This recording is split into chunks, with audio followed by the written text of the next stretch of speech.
So in today's video, we are going to be discussing the biggest winners of free agency. Now, this isn't going to be a rankings video. I'm not going to be ranking them 1 through 5, 1 through 10. I'm just going to be discussing the teams who I personally think are the biggest winners of NFL free agency. And before we get into the video, please consider liking and subscribing, and let's jump right into the video.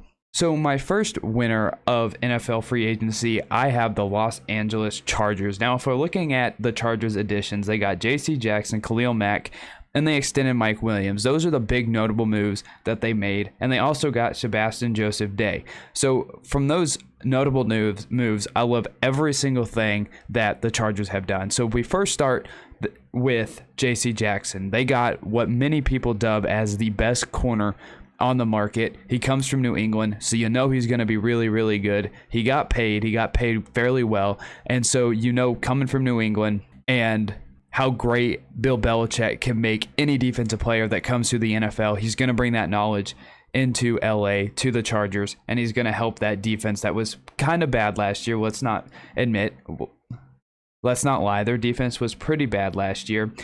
And they also got Khalil Mack. Yes, he only played in 7 games, but he had 6 sacks in those 7 games. And they now get to pair him up with Joey Bosa. So that duo is going to be one of the duos that's probably going to be talked about a lot this upcoming season. Now, there's obviously a couple ways that people will talk about them. They're either going to talk about them being disappointing or achieving. And I personally think they're going to lean towards the achieving side, because 7 games, getting 6 sacks is very good. And then you get to pair him up with Joey Bosa, who's very good.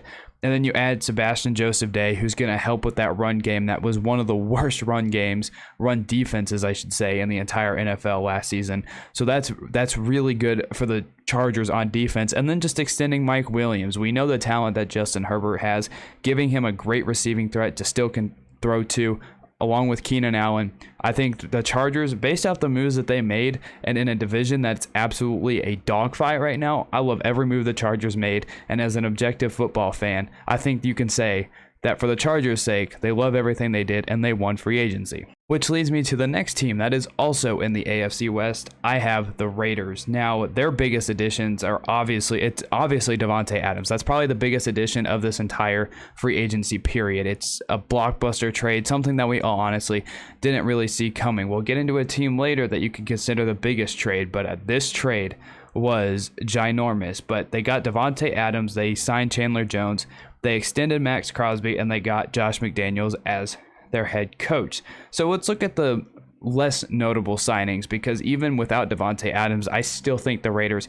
had a really good free agency so far. Chandler Jones, they get to add a guy who had 10.5 sacks last year, and they get to pair him up with Max Crosby, who was playing some very good football. Max Crosby got extended by the Raiders, so he's going to be there long term. So you're getting a guy that had 10.5 sacks last year, and Chandler Jones, 8 sacks from Max Crosby. You get to pair them up, and again, that's going to be a duo of pass rushers that's going to be talked about a lot next season. I love what the Raiders have done. I'm not supposed to talk that as a Chiefs fan, but again, as an objective fan, I love what the Raiders are doing. And then obviously the fact that the Raiders brought in Davante Adams. Like, come on, like that's the biggest trade I think of the entire offseason. You had the Raiders, who through all the dysfunction they had last season, got to the playoffs with Hunter Renfrow, Josh Jacobs, and Darren Waller. And they lost Henry Ruggs, and they were desperately needing another wide receiver. And they got to the playoffs with that group of people after losing Henry Ruggs. And through all the dysfunction, they got to the playoffs. They showed that they could still compete with the best of them, even through all the struggles. And then they get Davante Adams. So they went from a team that went from dysfunction to a legitimate contender, in my opinion, to compete in the AFC West just by these signings alone, because now they have legitimate weapons on offense. They added on defense.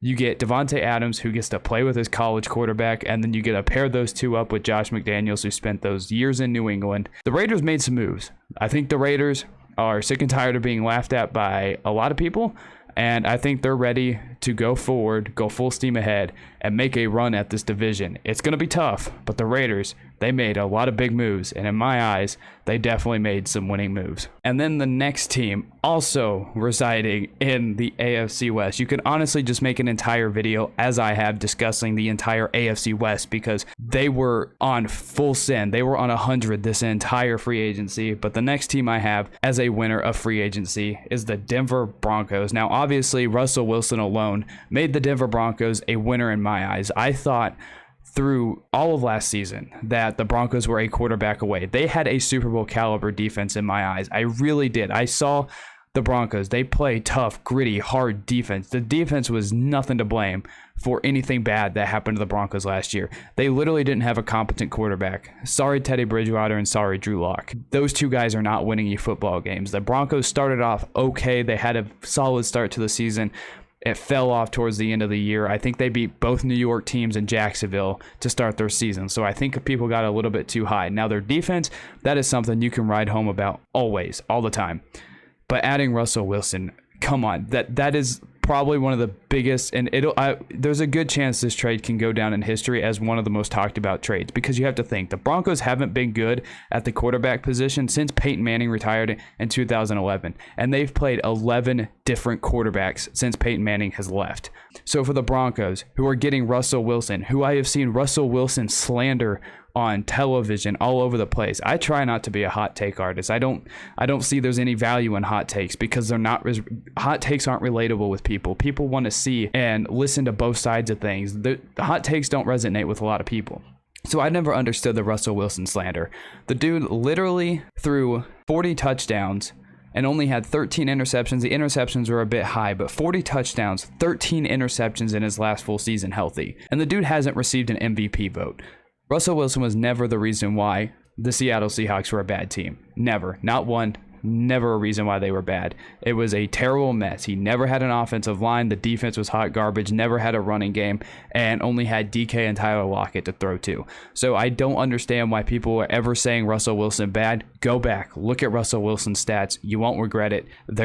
His stats are fantastic. So his last full year healthy, and even last season when he wasn't healthy, he still put up fairly solid numbers for the disaster that the Seattle Seahawks were in. And then now you send him to the Broncos, who again were a quarterback away, and now honestly are going to compete in what is the toughest division of football, the AFC West. A team that's not in the AFC West, but in my eyes is a huge winner for free agency. That is the Cincinnati Bengals. The one thing that the Bengals have had to have done for the past 2 years was get help on that offensive line and protect Joe Burrow from getting hurt. He tore his ACL his first season in the NFL, and then in the Super Bowl, he got beat up really bad. The entire playoffs, I think he got hit a lot, and he got sacked 19 different times. So getting protection for Joe Burrow was the number one priority for the Bengals, because defensively I thought they were solid. They obviously had the weapons, because Joe Burrow was making spectacular plays even without an offensive line, and now you give him an offensive line. You look at the additions: Alex Kappa, Ted Karras, and Lyle Collins,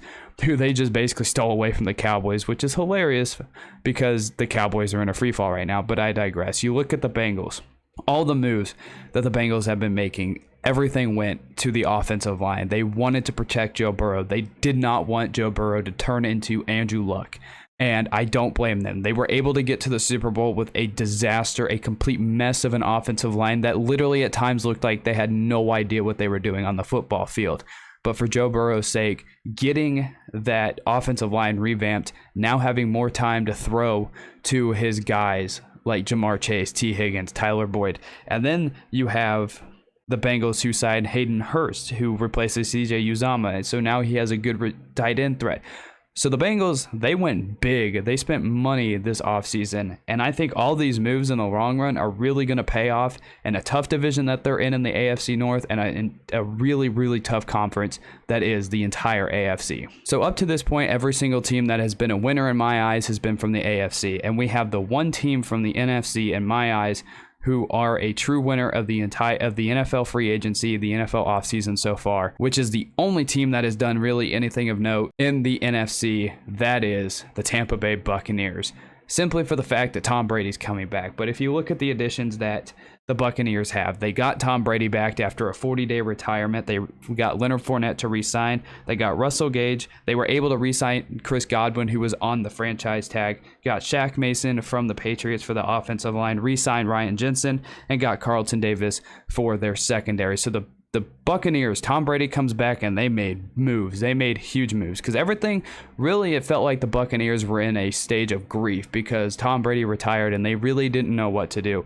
And I think Tom Brady coming back is more or less good for the Buccaneers than it necessarily is Tom Brady. But you look at the Buccaneers. I mean, they get Tom Brady back, who couldn't stay retired for more than 40 days. You look at that division that is the NFC South. You look with the Saints. I don't really think the Saints are going to be particularly good, even though that they find a way to be gritty and good. You look at the Falcons losing Matt Ryan. They have now Marcus Mariota. The Panthers are going to be a cakewalk for every single person that plays them. I mean, they have a tough defense, but you look at the Panthers. So he comes back in a division that is super easy. There is zero reason why the Tampa Bay Buccaneers shouldn't win the NFC South. You might as well just chalk them up as division champions now. And then you look at the receiving threats that he got. He obviously re-signing Chris Godwin is everything, for Tom Brady. He has Chris Godwin, Mike Evans, and now he has Russell Gage to throw to, who in Atlanta had a fairly solid season once Calvin Ridley went down. He basically had no choice but to be good because in Atlanta you had Cordell Patterson, who was that gadget guy. You had